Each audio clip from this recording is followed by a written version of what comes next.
Kim Chu nag-update sa kanyang IG, baka daw kasi nalimutan na siya ng kanyang mga fans.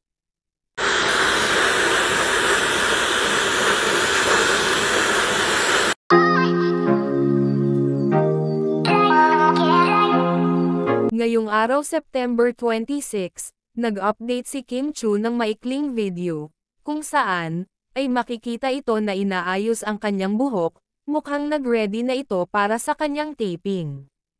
Sa naging caption nga ni Kimi sa post nito ay may nakasulat na, "Padaan baka nakalimutan nyo na ako." Ilang araw na din kasi na hindi nakapag-update itong si Kimi, at talagang alam din nito na nami-miss na siya ng kanyang mga fans at syempre silang dalawa ni Paulo.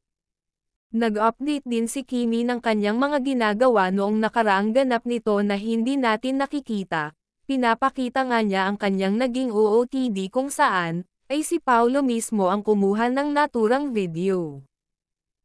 Already gave you the time and the place.